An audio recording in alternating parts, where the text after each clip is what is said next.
যে বৈষম্য দূর করে বাংলাদেশের পচা রাজনীতিকে বিদায় জানিয়ে নতুন বাংলাদেশ গড়ার জন্য আমাদের সন্তানেরা লড়াই করেছিল।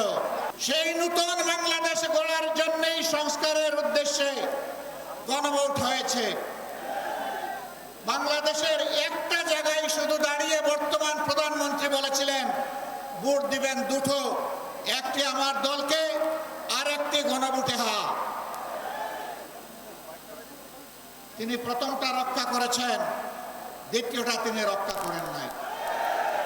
আজকে আপনাদেরকে কথা দিচ্ছি, আমাদেরকে বিভিন্নভাবে এই গণভোট বাস্তবায়নের দাবি থেকে সরিয়ে নেওয়ার জন্য অনেক কথা বলা হচ্ছে।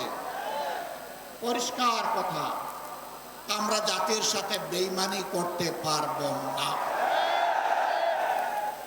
জাতিকে আমরা কথা দিয়েছি, লড়াই আমরা করে যাব, গণভোট বাস্তবায়নে বাধ্য করবো ইনশাআল্লাহ। এর থেকে এক চুল পরিমাণও আমরা সরব না। বিস্তীর্ণ এলাকা জুড়ে সীমান্তে সুড়সুড়ি দিচ্ছে প্রতিবেশী ভারত। সরকার মুখে কুলু পেটে বসে আছে। আমরা প্রতিবাদ করছি, জনগণ প্রতিবাদ করছে।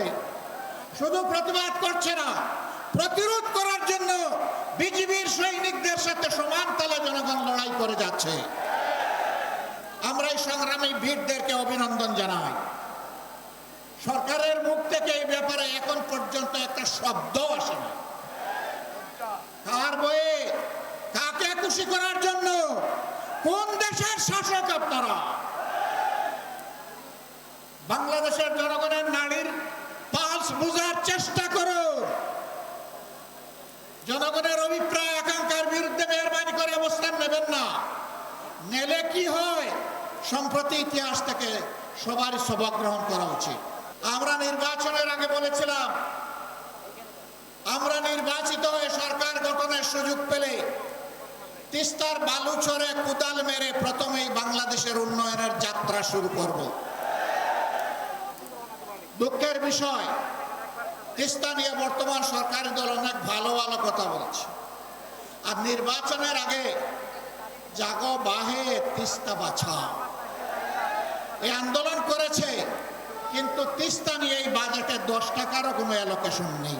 আমরা আর কথার ফুলঝুড়ি শুনতে চাই না, দেখতে চাই না। আমরা বাস্তব পদক্ষেপ দেখতে চাই। এই সরকার যদি ব্যর্থ হয়, আগামীতে ইনশাআল্লাহ আপনাদের সহযোগিতা, দোয়া, ভালোবাসা, সমর্থন, ভোটে নির্বাচিত হয়ে 11 দল সরকার গঠন করে সেই দাবি বাস্তবায়ন করবে ইনশাআল্লাহ। তিস্তার ব্যাপারে কোনো থানাই পানাই বুঝি না। তিস্তা প্রজেক্ট বাস্তবায়ন করতে হবে।